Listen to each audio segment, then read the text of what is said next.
And I saw these guys, we came closer, and I realized that these guys were like militants because I could obviously see the weapons they had kind of put in front of them. And at that moment, for this kid who was looking for this Muslim identity, strong identity, this did it for me, right? This was like a revelatory moment. Ideology without grievances doesn't resonate, and grievances without ideology are not acted upon. Grievances without ideology are not acted upon because the ideology is what animates your activity and your behavior towards that grievance. And I even thought to myself while I'm praying that, oh Allah, what am I doing? I'm in a mosque. I'm undercover. I know there's a cover team outside. These guys think I'm their Muslim brother, and I was overcome with this feeling of, yeah, but look at what they plan. Look at what they want to happen in society. Very good, Mubin. Thank you very much for joining me. I appreciate you taking the time. You've got quite a unique kind of path through life to tell about. But could you just give people like a little intro on yourself, kind of what you do now, maybe your background a little? Yeah, first of all, thanks for having me. I'm sure we'll have a fun conversation. Uh, Basically, I'm born and raised in Toronto, Canada, Indian Muslim background. Um, I went to public school by daytime, very secular, a diverse background, boys and girls mixing. In the evening, I would go to Quran school, which was no boys and girls mixing. Um, Very, homogenous environment, just like Indo-Pakistani. And it was a very abusive environment, right? If you made a mistake, you would get slapped, you would get hit with objects from the teacher, right? Not so dissimilar from what some people recount from Catholic school. Um, but I think this was a little bit worse. But nonetheless, this laid the foundation for an identity crisis that would hit me later on in my life. I got to high school. I actually joined the Army Cadets while I was in high school. And I mentioned that because it was a new peer group and a new value system that impacted me very much, even at that age. But that was what I was doing while I was in high school. So I also had my high school friends and, their friendship and their values. And then, I had this house party. I got caught by my uncle. I decided, I felt really guilty and I said, okay, I'm going to get super religious to kind of salvage my reputation in the community and the family because I had basically dishonored them, right, by bringing all these non-Muslims over and having a good time. So in 95, I would go to India and Pakistan. In Pakistan, I had a chance encounter with the Taliban before they took over the first time. I'm sorry, Um, what age are you? What age are you at so this I time? am 19 in 1995 in August because my birthday comes after August. So that was when I was 19. And I became enamored by them. In my mythological worldview that I was kind of had constructed for myself, and that's the way I refer to it in hindsight. It was a total fantasy, but at the time, I believed that these guys represented, strength, power. They're gonna do what they say they're gonna do, and they did. When I got back to Canada at the end of that year, and actually at the end of August, by September, October, the Taliban had taken over. And so I took that as a validation of their worldview, right? Like they actually walked the walk. They did it. And I kept that up. I got married in 98. That calmed me down a lot. Um, just as a person, just my intimacy needs and then the idea of like having a family and, those larger big picture things started, came into my life, or at least the potential for it. And so that calmed me down somewhat. But then 9/11 happened. 9/11 really impacted me. I thought to myself, I understand jihad, but flying planes into buildings, there's something wrong with that, right? So I realized I didn't know Arabic, Islamic studies. I really hadn't studied my religion properly. So I would actually move to Syria in 2002, lived there for 2 years, was studying Arabic and Islamic studies, teaching English, doing a degree by distance in religious studies and social work. Came back in 2004. The first week that I got back, the first Canadian had been arrested on terrorism charges. This was a guy, when I saw his picture, I realized that he was the kid who sat next to me in the Quran school I went to as a kid. So that's what prompted me to contact the intelligence service to say that, hey, like, I know this family, this has to be a mistake. And they were like, well, no mistake. I mean, it's out of our hands, it's in the courts, but the fact that you're calling about this guy, we want to come and talk to you. So basically, the government agent came down and we spoke, and they just put to me the prospect of working undercover with them, tell us who's the good guy, who's the bad guy, and so on. And so I accepted. I did that for some years. In 2006, 18 guys got arrested in this major little theatrical terrorist arrest and plot. 4 years of 5 legal hearings, in which a bunch of them either pled guilty or were initially found guilty or ultimately found guilty. Court cases ended in 2010, got online. 2011, war in Syria kicks off. 2012, the rise of ISIS is happening in real time. I kind of went back into it just as a individual private citizen, no longer government agent, but obviously with all the superpowers that I had, infiltrating ISIS, networks, and then assisting the U.S. government in various anti-ISIS operations and activities. That pretty much ended by 2018. Things had died down. And so since then, I've just been working on the returnee files, so kind of keeping track of people who are coming back from ISIS. I work with an organization called Parents for Peace. We deal with one-on-one interventions with extremist individuals or radicalized, and I'll get into what those terms even mean, right? But we do one-on-one interventions, the whole spectrum.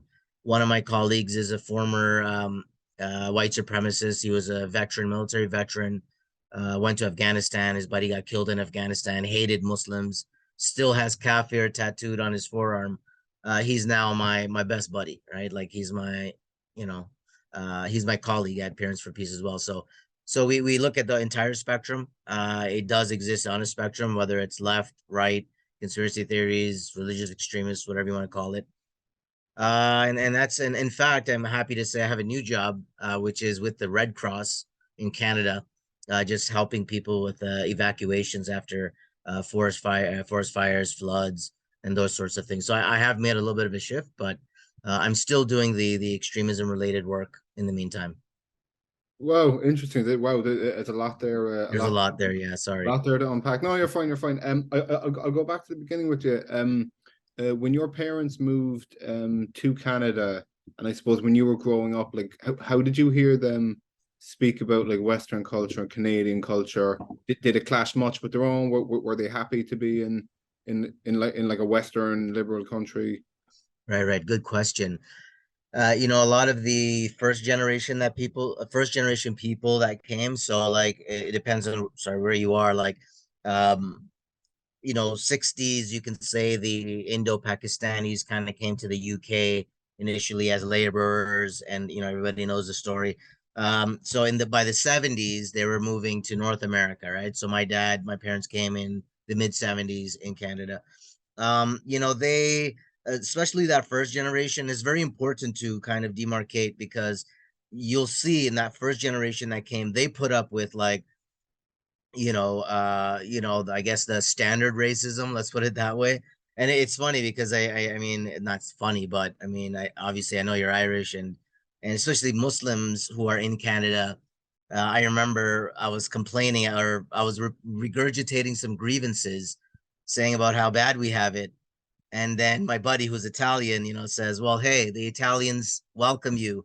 And by the way, the Irish also say, welcome to the club, and, right? So the first generation, when they came, they, for them, it was really transactional. We're coming here, we're going to make money, we're going to send the money back, because even the currency exchange was significant, right? $1 here, it could have been like $25. I remember in the mid 90s, it was like one Canadian dollar was like almost 30 rupees in India, so it worked for them doing that. They started off by building mosques, right? Small institutions. They weren't really involved in the society. It was more like go to work, family, pray, and repeat, right?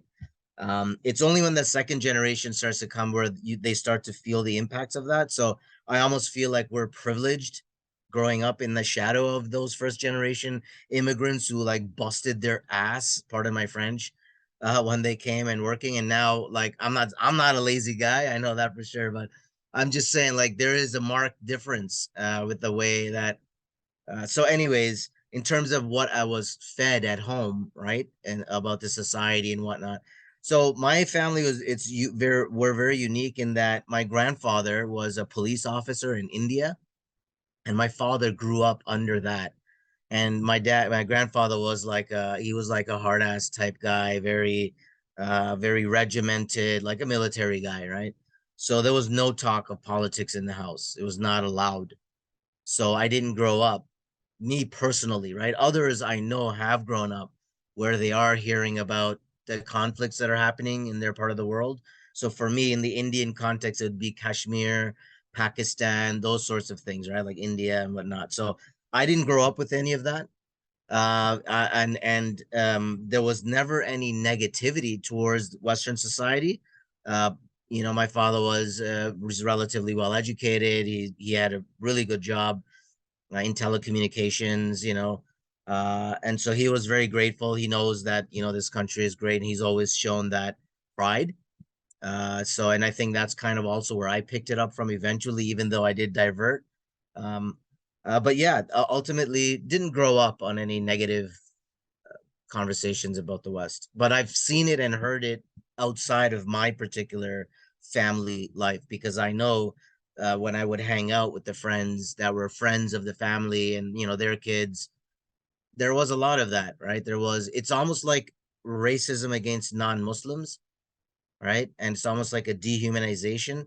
So if I can just kind of take it over here for a second, like the whole Asian grooming gangs thing in the UK, right? Well, one of the reasons why that was happening to such an extent is because there's this subset of Pakistanis who it's crazy how it's not the Arabs doing it or the Africans or the Malaysians or the Indonesians. It's like this subset of Pakistanis, who are working the taxi jobs and late night and this and that. And they're like, oh, these are white. This is like they're like white filth. They're completely dehumanized. And so they're treated like that. So that kind of sentiment is, I think, very much alive and well in these kinds of minority communities, closed minority communities. Unfortunately, these days, unfortunately, it is the case that like a lot of people, straight away, their instant reaction to someone who's Muslim or someone who's Arab is to think terrorist or potential terrorist. And was that image? I think a lot of it might be post 9/11, but like at the time of you growing up, was that a stereotype that even existed? Yeah. I mean, the Muslim bad guy in the movies, goes way back, right? And I mean, so do the kind of the wars. It kind of tracks with that. So if you think about 40s, 50s, 60s, and most of the 70s, it was really like Marxist based ideological terrorism or violent extremism. The Islamism type, really only came about in the late 70s, 80s. So if you think about what was happening in the world, you had the takeover of zealots in Saudi Arabia. They took over the Kaaba, where the Muslims mark the direction of their prayer. The Soviets invade Afghanistan in 79. 1980 is the Iran-Iraq War. 1980 is the Israel-Lebanon War. So all these things kind of occur at the same time. And, I mean, the first, progenitor of Hezbollah that was, responsible for the barracks bombing in Beirut, where like 200 something soldiers were killed. So that sort of starts, and then you start to see the movies come out after that, kind of showing that Arab terrorist guy. And I mean, it's interesting because the ultra nationalist or like Marxist Arab terrorist, as opposed to the hyper religious Arab terrorist, because the first one was there longer, right? During like the PLO, Yasser Arafat, everybody knows that guy. He's a symbol, if he's the archetype of that kind of revolutionary type thing.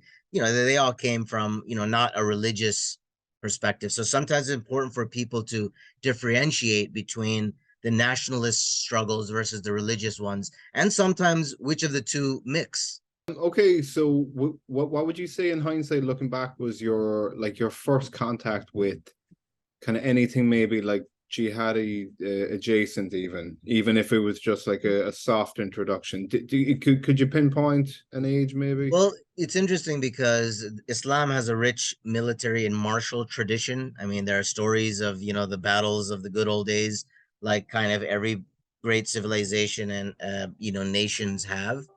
But it was never, by the time it was actually used and applied to modern political context, was after I had had this meeting with the Taliban in 1995.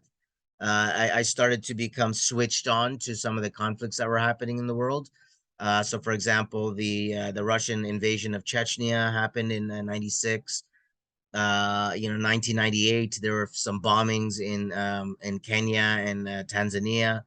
And it was around this time also that from the Chechen conflict that the first so-called jihadi videos started to proliferate on CDs, and it was called the Russian Hell series, and you could view clips of insurgents and militants attacking Russian soldiers, and I remember seeing my first beheading video in that in the late '90s. And so it started to pick up later on in Iraq when after the Americans went in, and then Al Qaeda in Iraq kind of started all that stuff up again, shooting people in the back of the head and all that sort of stuff that we later saw reinvented and redistributed with ISIS. So I've been that's kind of when I can pinpoint I first really deliberately kind of seeing religion used in this particular way. Okay, what was it that brought you over to Pakistan, where you did have the encounter with the Taliban, and how did that encounter even kind of come about, and how did it go? Yeah, so I went with a group called the Tabligh Jamaat, which is an apolitical, although literalist, fundamentalist type organization. They're very strict, very conservative, you would call them, completely not violent at all. I mean, there's no politics. It's very, very unique movement in the Muslim world. It is, I think, the only. There are some others um, that are completely apolitical, right? The vast majority of what they call Islamist groups, or even you might call Muslim groups, um, are political, right? They're all based on something to do with politics, right? But to the Tabligh Jamaat, they eschew politics. They say, listen, we don't care if this world is God is in control anyway. There's no point. They're very apathetic in that sense. So I went with them, and because they are like that, other groups do not harass them, and so they're able to move about freely anywhere. I've seen them with my own eyes. In they're in Jordan. I saw them in Syria. I mean, these are in other places, especially Syria, where like they clamp down on these kinds of groups very, very violently. But these guys, they don't get a problem because they don't talk politics, right? So I went with them, and I went to a city called Quetta, it's right near the border of Afghanistan. It just so happened that I was going about. I had a local interpreter there. While I did speak Urdu, I think they spoke Dari and or Pashto, which I don't speak. So we had a local guy, and we were just going about the local area as we do as part of our activities of the day, and we tell the brother, oh brother, hello, we've come, a Jamaat has come from Canada, we're students, we have a program in the mosque after prayer number 4, please come and join us and spread the word. And then we preach it and they will come, basically. And so we just chanced upon, I was just going to do it, I thought, like every other time I do it. And I saw these guys, we came closer, and I realized that these guys were like militants, because I could obviously see the weapons they had kind of put in front of them. And that's I kind of so at that moment, for this kid who was looking for this Muslim identity, strong identity, um you know this did it for me, right? This was like a revelatory moment, and I said, like, yeah, I want to be like these guys, right?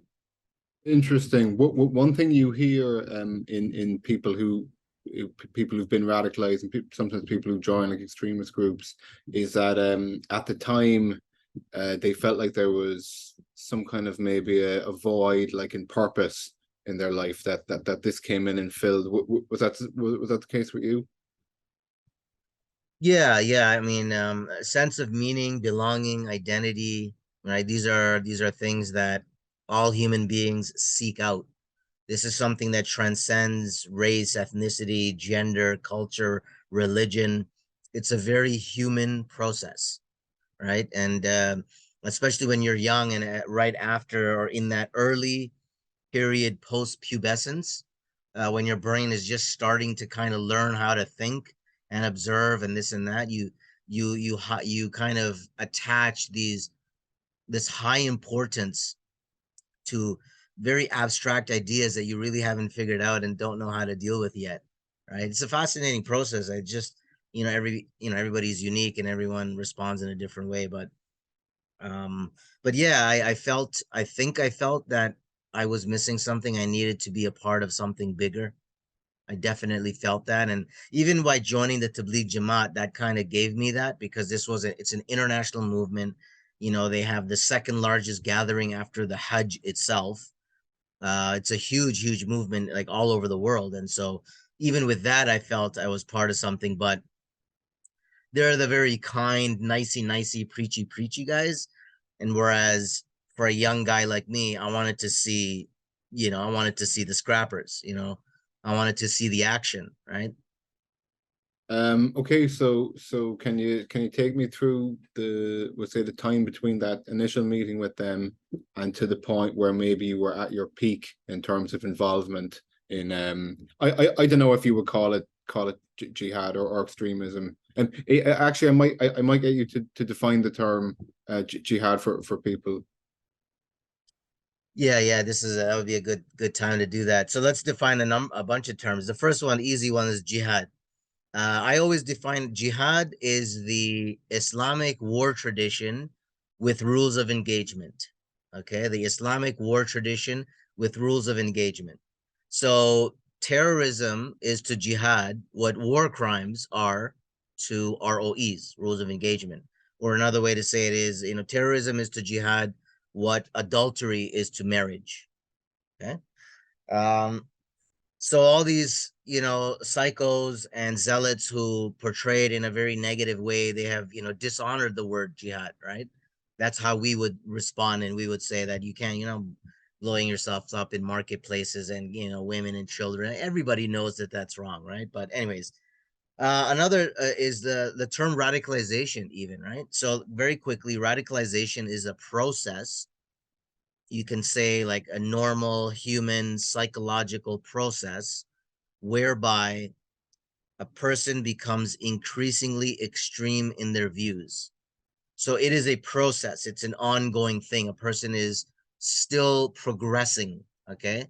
Um, if they have progressed to the point where, because there are only two outputs of radicalization. One is either extremism, which let's quickly define as the belief that violence in the public space is acceptable, all right? And then violent extremism, and that means doing the violence in the public space as acceptable, all right? So one is believing in it, supporting it, but not actually doing it yourself, or not even maybe physically supporting it yourself.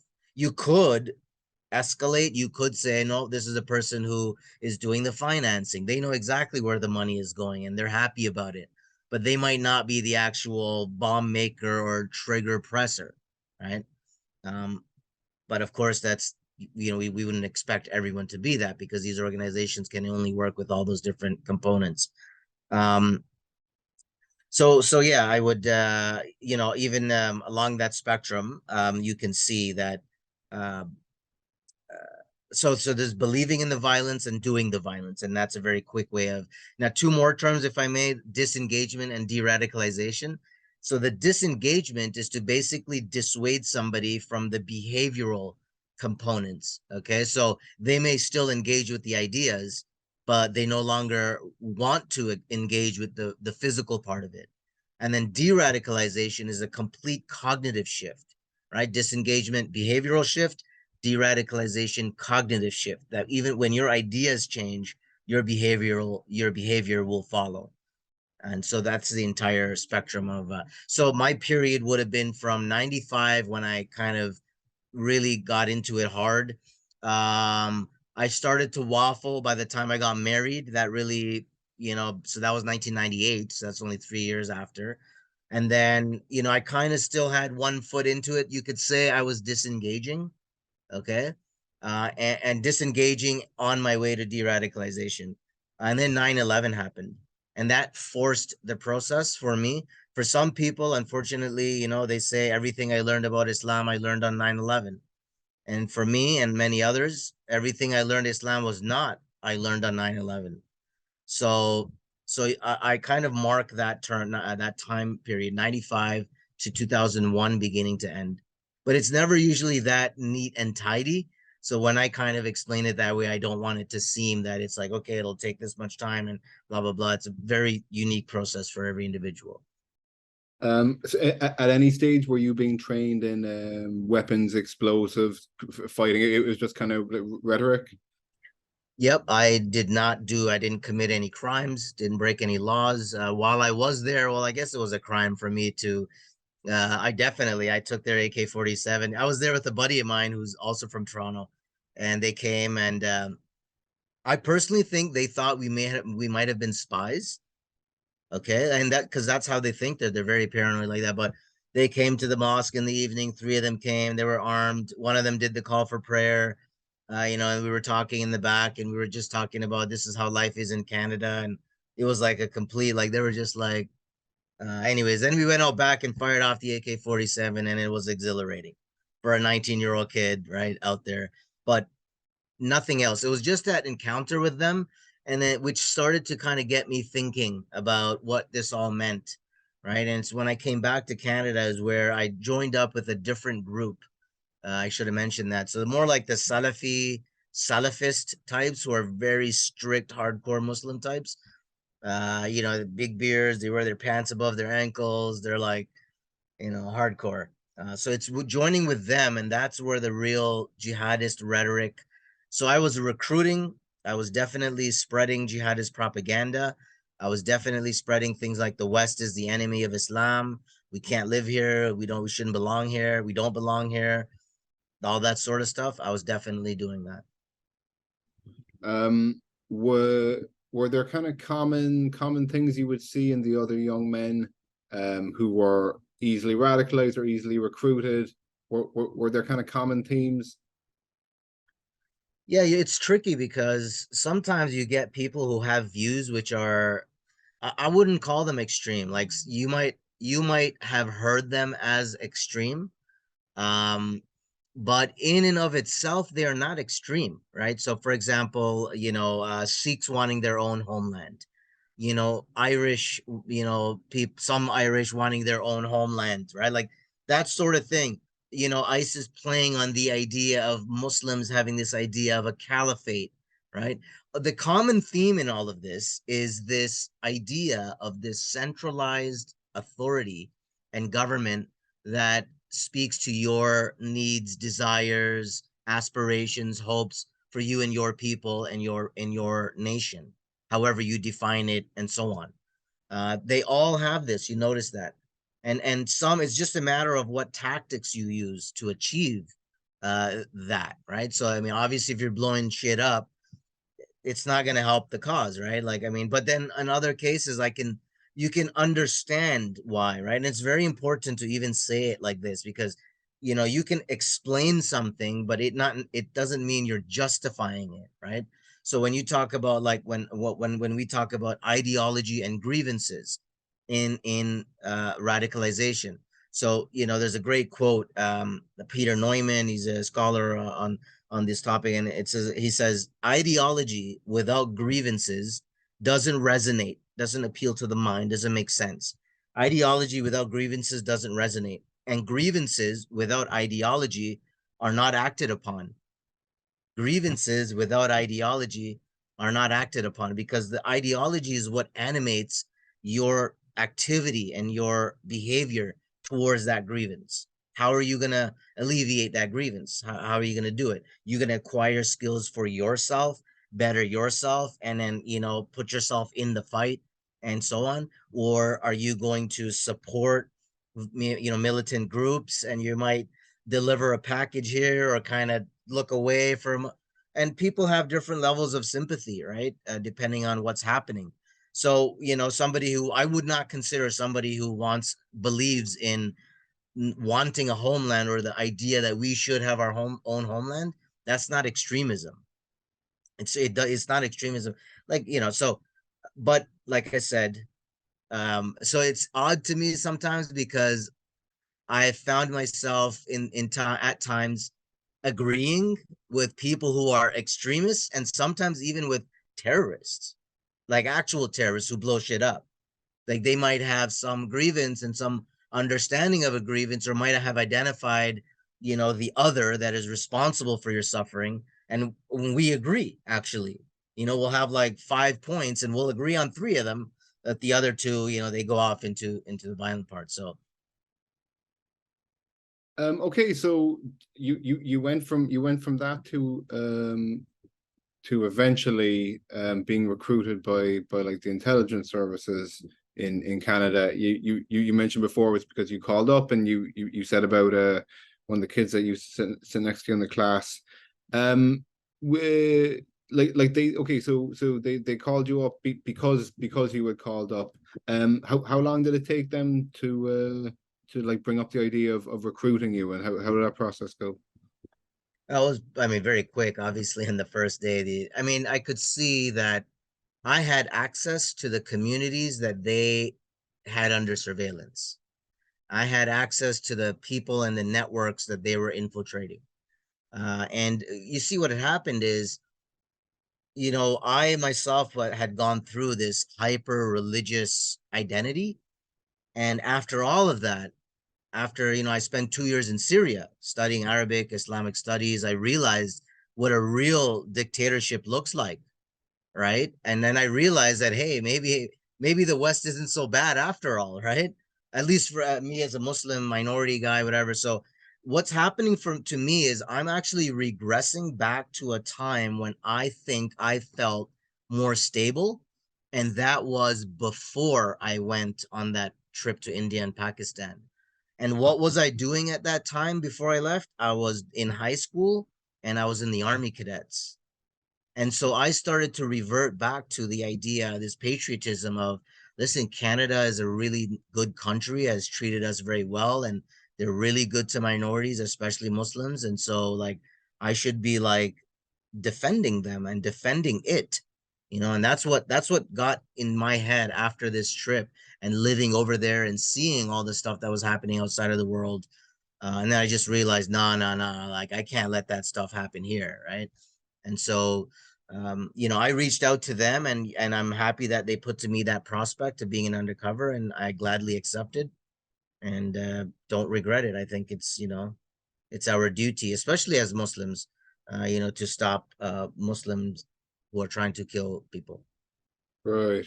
What was I going to say there? Okay, so like your duties for the intelligence services, did it extend beyond like passing on names and details and stuff? Was it ever like anything like planting something or wearing a wire or anything like that? Yeah, so I mean, putting the human in human, right? So I'm the undercover. I'm the guy who's next to the target, right? I'm in the target's inner circle, or I might be in the outer circle, right? It's I'll get a little technical here, because the Domestic Security Intelligence Service in Canada, they don't wear wires. There's no recordings, anything like that. The federal police, that's a lot more structured, a lot more short term. So, and with them, there was a body pack that I wore. There was, so, there's obviously I get immunity from prosecution because I'm participating in what they consider to be terrorist activity. But I'm not blowing shit up. I'm not doing anything like that. I am facilitating some training that these guys want done. And, I just, because of my ethic, wanted to be very careful the way I conducted myself in this undercover scenario. My rule was that I would only match the level of rhetoric and action that I saw them already exhibiting. I would not escalate it. I would not take it to another level. I believe that that's provocateur, right? That's going beyond. So if somebody, is just talking about robbing stores, I'm not going to suggest to him, hey, let's go shoot up a church, right? That's a very clear escalation from what he's already doing. So if he believes in just robbing the kuffar because they're kuffar, well then yeah, I might come up with a plan to rob that warehouse of its jackets and laptops and whatever else. I'm not going to say, hey, why don't we do this, right? So I matched them, and that was my role basically. Was there ever a sense of guilt? Did you ever think that these are my people, even though I don't like the way they're going about it, they're still my people and my religion, and I'm turning them in. Was there ever like a sense of guilt during it? Yeah, of course. I mean, if you are an honest, authentic person, you will have that conversation with yourself multiple times. In fact, I remember one time it really hit me. I was in the mosque, and we were in prayer, and we were standing, and one's to my left and one's to my right, and as Muslims pray in ranks, and I even thought to myself while I'm praying that, oh Allah, I'm like, what am I doing? I'm in a mosque. I'm undercover. I know there's a cover team outside. These guys think I'm their Muslim brother, and I was overcome with this feeling of, yeah, but look at what they plan. Look at what they want to happen in society, right? And even though I felt it was a very unrealistic goal of theirs, it was a very lofty goal of committing this catastrophic terrorist attack. I had to, work on the assumption of what they were imagining was going to happen here, right? So I got over it really quickly. Um, and you know what, over the years, like, because obviously I got blacklisted by my community and I became a villain in one sense. And look, you're not gonna satisfy everybody. I get it. I definitely made a lot of enemies, but at the end of the day, I answer to God. I believe as a Muslim, I answer to God on the day of judgment. And when I'm asked, and I told the truth about them, 7 of them got off of their charges because of my sympathetic testimony. Because the government, I could see, were trying to portray them as these hardcore Al Qaeda suicide bombers who were ready to, and I was like, no, that's not the case. There are some core guys that were hardcore, but these other guys, I was accused of lying by the prosecutor. I'm the witness for the government. And they accused me of lying to protect the young accused because there were 4 young offenders and 3 of them got off. And then, there were, and then 4 adults. So 7 in total had their charges stayed. I mean, they just ceased the investigation against them and let them go. So I was very fair and very honest in my thing. I realized that I was this altruistic, wanting to do it for the right reasons guy, and not realizing that there is this machine called public safety, national security, counterterrorism, blah, blah, blah. And, it has its own agendas and biases, and I'm just this trying to do right guy. And then realized very quickly that I was just getting rolled over because, but I succeeded because I told the truth, the whole truth, and nothing but the truth. So help me Allah. And I succeeded, but I also saw the darkness of this line of work. So I think you asked me in the email what advice I would give my old self, and I would definitely say, talk to a lawyer first, or talk to people who have walked the walk. Like, it's hard to do, but uh, you know, don't be naive. Don't go into it naive. There are other things and other things at play outside of who you are, right? So as long as I can live with myself and my decisions, and I know that I did the right thing in the right way, I sleep just fine. Very good. We haven't got long left, so I won't keep you. But can you talk me through a little bit the process of you said disengaging and de-radicalizing, like a young man who was in the position that you were in, you know? Yeah, actually, I have used my story, and I basically tell them that in some cases there have been some similarities, and I tell them that I'm basically like the ghost of the future. All right, I'm coming 20 years from the future and telling you. And I actually did say these words. There's one young man that we were dealing with. He got sentenced to 10 years eventually, but we had been, doing video based chats with him for like a year and a half while he was in prison, in a detention center. Started off real hardcore, didn't want to talk to me, thought I was a sellout, right? All that good stuff. But then eventually convinced him that, and he was 20 years old, and I'm like 47, and I have a 20-year-old son, and I'm like, you could be my son, like that. And so I had this conversation with him about, look, I am the older guy, and this is the stuff that I went through, and all the stuff that I saw in the meantime, and the altruism and the betrayal and all that stuff is part and parcel of life. And so I have used this approach, and it goes a long way. But look, a person, you can only help them if they want to be helped. If you can convince them that you're actually there to help them, you can't force de-radicalization. It's not a pill you can take, and you wake up de-radicalized, right? It's a very unique process, and it's case by case basis. I see. I see. We're just about at the end of our time. I appreciate very much everything you shared now and all the insight. Is there maybe anything, any kind of final thoughts you want to leave the listeners with? Yeah, I mean, just if I mean, the title of your thing is the Good Listener Podcast, right? And it's a good title because I used to be, you could see by the way I talk, like I'm a good talker, I like a good debate, arguments. I used to be like that a lot, but I realized later that, so there's the Aristotle quote, it goes, the true sign of an intelligent person is to be able to entertain a thought without necessarily accepting or rejecting it.